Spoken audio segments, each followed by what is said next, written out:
Hello, my dear friends and my dear students. Today, my topic is linear partial differential equation of first order, that is Lagrange's linear differential equation. This is my fourth lecture on this topic. I have already discussed with you lecture 1, lecture 2, lecture 3, है ना? So, आज हम बात करेंगे Lagrange's linear differential equation की. हमने अपने पिछले वीडियो में बताया कि किस तरह से हमने लीनियर पार्शियल डिफरेंशियल इक्वेशन में मल्टीप्लायर्स मेथड और ग्रुपिंग का यूज करके क्वेश्चन को सॉल्व किया था। आज हम उन क्वेश्चन को सॉल्व करेंगे जिसमें हमें दोनों मेथडों का यूज करना है, या कहें हम दोनों मेथड से हम क्वेश्चन को सॉल्व करेंगे। So start. दोस्तों, अगर आपने हमारा channel doctor Sanjeet Kumar subscribe नहीं किया है तो आप सब्सक्राइब करें। और हमने अपने चैनल में एक नई चीज़ और ऐड की है कि हम आपसे जितना भी डिस्कशन करेंगे हर वीडियो में, उन सब के नोट्स आप डाउनलोड कर सकते हैं ताकि आप आसानी से पढ़ें। ये सिर्फ स्टूडेंट की डिमांड पे की गई है। स्टूडेंट ने हमें मेल किया और बताया कि सर अगर हमें नोट्स मिल जाएं तो हम उनको आसानी से पढ़ सकते हैं। तो हमने अपने दोस्तों के लिए, हमने अपने स्टूडेंट के लिए जो हम नोट्स आपके सामने शेयर करेंगे, उनके साथ डिस्कशन करेंगे, उनको भी आप आसानी से डाउनलोड कर सकते हैं दोस्तों। So start. This is the first question. z square minus 2yz minus y square into p x Y plus Z x into q is equal to x Y minus Z x. तो दोस्तों, सबसे पहले यह है कि exam में, या हम कहें किसी भी कंपटीशन एग्जाम में, सिंपल जो भी पार्शियल डिफरेंशियल इक्वेशन होगी वो सॉल्व लिखी होगी और आपको खुद पहचानना होगा कि वो इक्वेशन किस टाइप की है। क्या वो लैग्रांजेस है, क्या वो नॉन लीनियर है। सबसे पहले हम ये देखेंगे कि वो इक्वेशन कैसे फॉर्मेट में है। तो यहाँ पर हम बात कर रहे हैं सिंपल लैग्रांजेस की। तो p p plus q q is equal to r के फॉर्मेट में। अब दोस्तों, अब ये देखना है कि P क्या है। तो दोस्तों ये देखिए, ये this is represent capital P, PP, and this is represent capital Q दोस्तों, QQ, and this is represent capital R। तो PP plus QQ is equal to R। तो दोस्तों, आप आसानी से ना PQR कंपैरिजन कर सकते हो। सो हियर अब हम बात कर रहे हैं कैपिटल P की। तो P की वैल्यू कितनी होगी दोस्तों? z square minus 2yz minus of Y square, okay. और Q कितना होगा दोस्तों? xy plus Z x. और दोस्तों R कितना होगा? xy minus Z x. तो आप आसानी से ना एक एक चीज कंपेयर कर सकते हो देखकर कि P क्या है, Q क्या है, R क्या है। जब ये तीनों चीजें आसानी से डिसाइड हो जाए कि P Q R आपके फाइनली हो गए, आपने कंपैरिजन कर लिया, then Lagrange's auxiliary equation is. अब भाई लैग्रांजेस ऑक्सिलरी इक्वेशन क्या है अपने पास, आपको मालूम ही है, dx upon p is equal to dy upon q is equal to dz upon r। This is Lagrange's differential, sorry, Lagrange's auxiliary equation, okay. अब आपके पास p है, q है, r है, आप तीनों को ना यहाँ पर पुट कर दो। उससे क्या होगा, हमारी जो ग्रुपिंग करने में थोड़ी सी आसानी होगी, है ना। तो dx upon p that is, अब p की वैल्यू कितनी है दोस्तों, आप देख लो यहां से, z square minus 2yz, Z square minus 2yz minus of Y square दोस्तों इज इक्वल टू, अब बात कर रहे हैं हम q की, x Y plus Z x. तो दोस्तों dy upon x Y plus Z x, और इसको क्या लिख सकते हैं दोस्तों, dz को dz अपॉन r, क्या है हमारा, x Y minus Z x, x Y minus Z x. अब थोड़ा सा सिंप्लीफाई आप कर सकते हो, क्योंकि क्वेश्चन को जितना आप आसानी से बना लेंगे तो वो आपकी हेल्प होगी, है ना। दोस्तों ये हो गया, यहां से आप x कॉमन ले सकते हो। बहुत आसानी से। तो x आपने कॉमन लिया तो क्या बचा आपका, y प्लस जेड बचेगा सर, बिल्कुल ठीक है। तो डी जेड ओवर ऑफ, यहाँ से भी x कॉमन ले सकते हैं, y माइनस जेड बचेगा। अब आप इसको नॉमिनेट कर दो, फर्स्ट, सेकेंड और ये थर्ड। अब आप ना खुद देखो कि ग्रुपिंग बनेगी कि मल्टीप्लायर का यूज होना। अब जैसे मुझे समझ में आ रहा है कि यहाँ ना लास्ट टू से कुछ ना कुछ मिल सकता है ना, x से x कैंसिल हो जाएगा, ये हमने सोचा। So taking last two column, sorry last two members, या from second and third, taking last two members, okay, we get, अब आप ना लास्ट टू को ले लो, dy अपॉन x, अब लास्ट टू को सॉल्व करना है ना। अब मैं देखो एक एक चीज आराम आराम से आपको ना समझा रहा हूँ। dy अपॉन x, मैं लास्ट टू को ही ले रहा हूँ क्योंकि अपन ग्रुपिंग कर रहे हैं, x into y plus z, और z में dz के ऊपर क्या है, ये x into y minus z, ये क्लियर। अब मैंने लास्ट टू लेकर, मुझे लगा कि लास्ट टू सॉल्व हो सकता है। अब लास्ट टू में भाई देखा जाए कि एक तो x से x बहुत आसानी से कट जाएगा, इसमें आपको बिल्कुल टेंशन लेने की जरूरत नहीं है। Now dy over of y plus z is equal to dz over of y minus z. अब थोड़ा सा ना अब खुद देखना है कि क्या कैसे सॉल्व हो पाएगा। अब हम क्रॉस मल्टीप्लाई कर रहे हैं ना, so y dy minus z d y, clear, cross multiply किया है अपने ऐसे, ठीक है। सो हियर अब मैं इधर आ जाऊं, y d Z plus Z d y, ठीक। अब थोड़ा सा और सिंप्लीफाई कर सकते हैं, y देखो इंटीग्रल किसका हो सकता है, अपन को दिमाग लगाना पड़ेगा, y डी वाई इंटीग्रल हो जाए। अब मैं सबको एक तरफ ले आऊं पहले, z डी वाई, ऐसा आप भी करना है ना, d z minus z d y. अब मैं ये देख रहा हूँ कि किसका इंटीग्रल आसानी से हो सकता है। देखो y D y z d y, y d z z D z, z y D y, sorry y d Z plus Z D z, so here is z D z, okay, z D z, here z D z, clear. अब देखो इसका integral हो सकता है, इसका integral हो सकता है, इन दोनों का इंटीग्रल नहीं हो सकता, ये अपने दिमाग लगा, इन दोनों का इंटीग्रल नहीं, जेड डी वाई है और वाई डी जेड है। तो हम क्या करेंगे, जिनका इंटीग्रल हो सकता है उनको एक साथ रख लो, माइनस जेड डी जेड, इनका इंटीग्रल बहुत आसानी से हो जाएगा, कुछ आपको करने की जरूरत नहीं पड़ेगी, ठीक। अब जिनका इंटीग्रल नहीं हो सकता उनको एक साथ रख लो, तो हम इन दोनों में से माइनस माइनस कॉमन ले सकते हैं, z d Y plus Y d z is equal to 0 दोस्तों। अब देखो ये ना जो आपने इनको कलेक्ट किया ना, ये भी किसी का कुछ ना कुछ डिफरेंशियल हो सकते हैं। तो ये हमने देखा, ये जो डिफरेंशियल है D of Y into Z, देखो first function into D Z plus Z into first function इनको सेकंड का डिफरेंशियल प्लस सेकंड फंक्शन और फर्स्ट का, ये देखो आ गया। तो this is differentiation of Y Z. तो हम इसको आसानी से राइट डाउन कर सकते हैं, y D y minus z D z, okay, so here minus z dz, here this is a z, okay, so here z dz minus d of yz। अब हमने इतना सारा जो ब्लैक किया ना, मार्क किया, इसको हमने d of yz लिख दिया। तो थोड़ा सा हमें खुद सोचना पड़ेगा कि हम उसको कैसे सिस्टमेटिक वे में लेके आए ताकि हम उसका इंटीग्रल कर सकें। जब तक हम सिस्टमेटिक वे में नहीं ला पाएंगे हम उसका इंटीग्रल नहीं कर सकते हैं। So on integrate both side we get. अब दोस्तों आपको ना सिंपल इंटीग्रल करना है।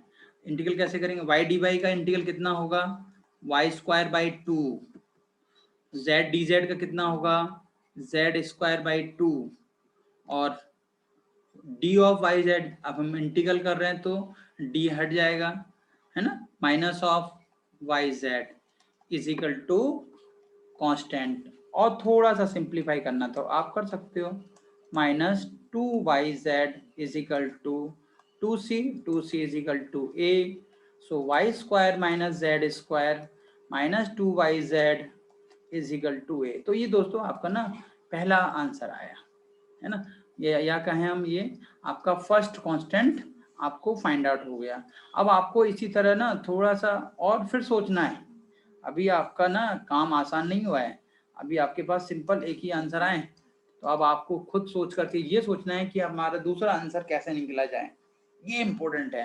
क्योंकि एक तो ग्रुपिंग हो गई, अब एक ग्रुपिंग से मिल भी गया आपको, ऐसा है नहीं कि नहीं मिला।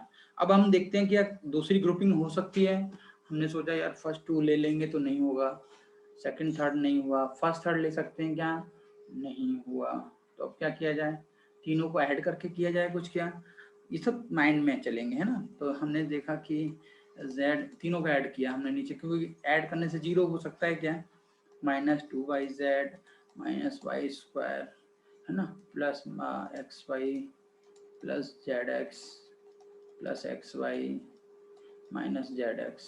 देखो जेड एक्स से जेड एक्स तो कैंसिल हो सकता है, जेड एक्स से जेड एक्स कैंसिल हो गया, एक्स वाई होगा 2xy, लेकिन यहाँ 2yz है, यहाँ माइनस वाई, मतलब अभी भी जीरो नहीं हो रहा है। अब क्या किया जाए, नॉट इक्वल टू जीरो, इसका मतलब हम तीनों को ऐड करके एक नया फ्रैक्शन भी नहीं बना सकते, तो ये वाली तो ट्रिक हमारी फेल हो गई। ये सब हमें खुद ट्राई करने पड़ेंगे, ये ऑप्शंस हैं हमें क्वेश्चन को सॉल्व करने की, भाई हम कैसे सोचें, क्योंकि लैग्रांजेस वो मेथड है जिसमें ना ग्रुपिंग तो चलो ठीक है सक्सेस हो जाती है, लेकिन ना मल्टीप्लायर के लिए ना अलग अलग सोचना पड़ता है कि कैसे हम ऐड करें कि डिनोमीटर जीरो हो जाए, कैसे हम मल्टीप्लायर से लेके आए कि ऊपर ऐड कर दें और नीचे भी जीरो हो जाए, है ना, कैसे हम ऐसे फंक्शन कैसे ऐड करें कि डिनोमीटर का डिफरेंशियल ऊपर आ जाए। तो ऐसे हमने आपको हमारे प्रीवियस वीडियो लेक्चर में हमने आपको बताया भी है कि किस तरह से हम डिफरेंशियल नीचे लेके आए और उसका इंटीग्रल आसानी से हो जाए, है ना। अब यहाँ पर हम मल्टीप्लायर का अब सोच रहे हैं कि एक्स वाई जेड का मल्टीप्लायर करके देखें, ये सब आसान तरीके हैं, एक्स बाई जेड हो गया, 1/x, 1/y, 1/z, ये दो तीन चीजें ना स्पेशल हैं, इनको आप ना ध्यान से देख सकते हो, पढ़ सकते हो, समझ सकते हो। सो नाउ अब हम बात करेंगे थोड़े से मल्टीप्लायर की। अब हम देखना चाह रहे हैं कि क्या हमारा जो मल्टीप्लायर हम लेना चाह रहे हैं, सो मल्टीप्लायर हमने बात की किसकी, एक्स वाई जेड की। इसका मतलब होता है मल्टीप्लायर का कि हम तीनों को ऐड करेंगे और मल्टीप्लायर की हेल्प से हम एक नया फ्रैक्शन बनाने जा रहे हैं जिसे हम नाम देंगे फोर्थ फ्रैक्शन, है ना। भाई तीन तो अपने पास थे, हमने अपने फायदे के लिए फोर्थ फ्रैक्शन बना लिया। अब हम फोर्थ फ्रैक्शन की बात कर रहे हैं, x D x plus Y D Y plus Z D z. अब हमने एक्स वाई जेड का मल्टीप्लायर किया, ठीक है, अपॉन, अब एक्स उन तीनों की हेल्प से, ऐसा नहीं है, अब हमारा dx के ओवर क्या है, Z square minus 2yz, Z square minus 2yz, और ये नेक्स्ट क्या है, minus of Y square, clear, plus Y into X Y plus Z X Y plus Z x, और X Y minus Z X Y minus Z x. अब ये देखना दोस्तों कि इसको सिंप्लीफाई करके ये कितनी वैल्यू देगा हमें, तो अब आप खुद करें, इसको अपने साथ करें, है ना, और मैं भी आपके साथ ही कर रहा हूँ, is equal to x D x plus Y D Y plus Z D Z, ठीक है दोस्तों, अपॉन, अब मैं मल्टीप्लाई कर रहा हूँ, एक्स जेड स्क्वायर, है ना, okay, x Z square minus 2xyz minus of 2xyz, मैं देखना चाह रहा हूँ कि क्या जीरो हो पा रहा है, minus x y square simplify करके प्लस एक्स वाई स्क्वायर, ये सारे कटने चाहिए तभी तो अपने क्वेश्चन आसान होगा, प्लस एक्स वाई जेड एक एक स्टेप करता जा रहा हूँ आपके साथ ताकि आप खुद समझ सकें, प्लस एक्स वाई जेड, और ये माइनस एक्स जेड स्क्वायर। अब मैं देखना चाहूंगा कि ये सारे टर्म कट रहे हैं आसानी से। देखो X Y Z 2 times X Y Z हो गया है ना, ये X Y Z 2 times X Y Z और plus 2xyz minus xyz cancel, तो ये और ये कैंसिल हो गए आपके दोस्तों, ठीक है। अब बात करें दूसरे की, एक्स जेड स्क्वायर माइनस का और ये प्लस का एक्स जेड स्क्वायर, इससे ये टर्म कैंसिल हो गई दोस्तों, ठीक है। और बात करें एक्स वाई स्क्वायर से एक्स वाई स्क्वायर कैंसिल हो गए दोस्तों, तो ये सब आपस में कैंसिल हो गए।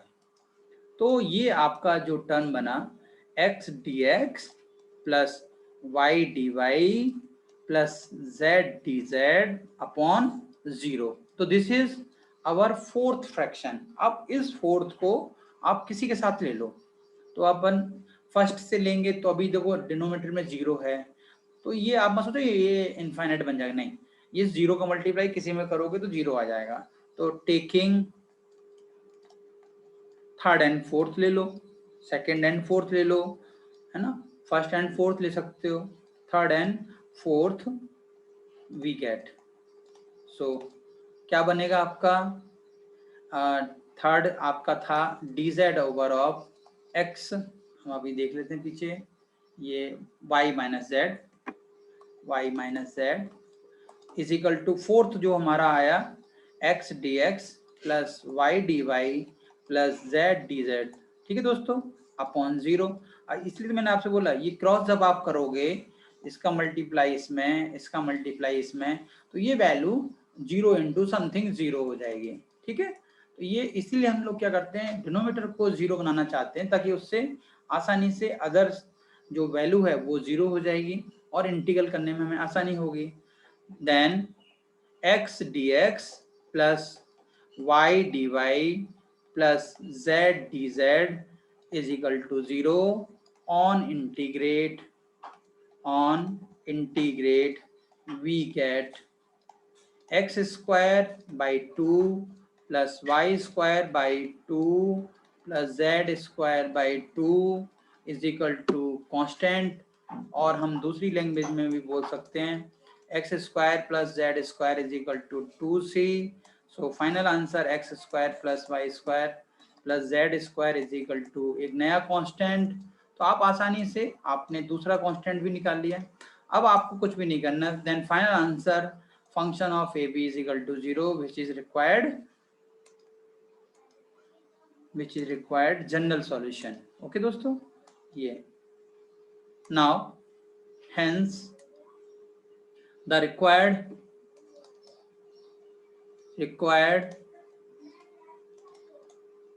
जनरल, अच्छा हम ना जनरल सॉल्यूशन भी बोलते हैं उसको और जनरल इंटीग्रल भी, जनरल सॉल्यूशन और जनरल इंटीग्रल, तो आप जो भी यूज करना चाहें। अगर एग्जाम में लिखा है फाइंड द जनरल सॉल्यूशन, तो आप जनरल सॉल्यूशन लिखें, फाइंड द लिखा जनरल इंटीग्रल, तो f of a comma b is equal to 0, f of what is the a हम देखेंगे पीछे, हमारा a की value y square minus z square, y square minus z square minus 2yz, ठीक है दोस्तों, कॉमा दूसरा b की वैल्यू हम देखेंगे x square plus y square plus z square. अच्छा कुछ बुक में ना f के रिप्लेस पर 5 भी लिखते हैं, तो आप 5 भी लिख सकते हो, जो भी आपको अच्छा लगे। तो फंक्शन है, आर्बिट्री फंक्शन है, तो वो आप आसानी से ले सकते हो, वो अपने हिसाब से, आप अपने हिसाब से क्वेश्चन को चेंज या मोल्ड कर सकते हो। दिस इज द आपका final answer, this is the final answer. तो आप आसानी से सॉल्व कर लो, दिक्कत नहीं है, कहीं आसानी से कहीं आपको प्रॉब्लम आए आप हमें मेल करो, है ना। This is the final answer, this is the answer, ठीक है दोस्तों। आप ऐसे ही पढ़ते रहिए, कहीं डाउट हो आप हमारे वीडियो देखें, अगर आपको नोट्स की जरूरत है आप उसको भी डाउनलोड करें, हम लिंक दे रखेंगे आपको, आप वहां से डाउनलोड कर सकते हो, अपने दोस्तों से बोलें, है ना दोस्तों, सब्सक्राइब करें। So thank you so much.